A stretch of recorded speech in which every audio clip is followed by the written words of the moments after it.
Patient rights and education, 7th standard, third objective element is a core objective element. The organization addresses patient complaints as per the defined mechanism.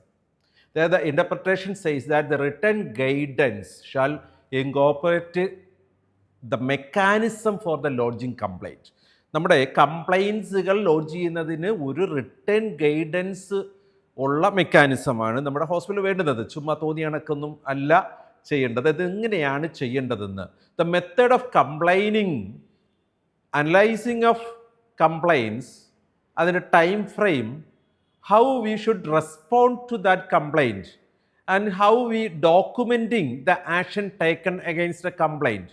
ഇങ്ങനെയുള്ള കാര്യങ്ങളെക്കുറിച്ച് നമ്മുടെ ഓർഗനൈസേഷനിൽ we should have A return guidance.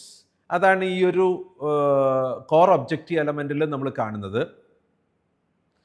നമുക്ക് ഏതെങ്കിലും ഒരു പേഷ്യൻറ്റിന് if they wants to give credence to anonymous complaints, നമുക്കൊരു anonymous കംപ്ലയിൻസിനുള്ള ക്രെഡൻസ് കൊടുക്കേണ്ടി വന്നാൽ അത് കൊടുക്കാൻ കഴിയണം.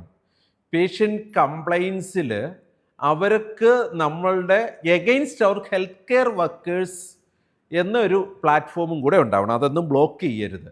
അനോണിമസ് ആയിട്ട് നമ്മുടെ ഹെൽത്ത് കെയർ വർക്കേഴ്സിന് എഗെയിൻസ്റ്റ് ആയിട്ട് ഒരു കംപ്ലയിൻറ്റ് റെഡ്രസ് ചെയ്യാനുള്ള സംവിധാനം ഉൾപ്പെടെ നമുക്കുണ്ടാകണം.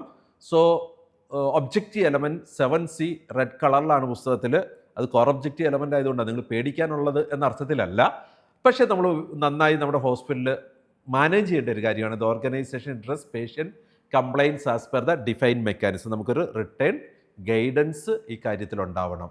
അത് വെർബൽ കംപ്ലയിൻസ് ആണെങ്കിലും ടെലഫോണിക് കംപ്ലയിൻസ് ആണെങ്കിലും അത് കേട്ട ആൾ അത് എങ്ങനെ ഡോക്യുമെൻ്റ് ചെയ്യണം, അതിൻ്റെ മെത്തേഡ് ഓഫ് കമ്പൈലിംഗ് എങ്ങനെയായിരിക്കണം, അതിൻ്റെ അനലൈസിങ് ആൻഡ് ഡിസിഷൻ മേക്കിംഗ് എങ്ങനെയായിരിക്കണം, അതിന് റിട്ടേൺ ഗൈഡൻസ് ഉണ്ടാവണം. കോർ ഒബ്ജക്റ്റീവ് എലമെൻ്റാണ് PRE 7C.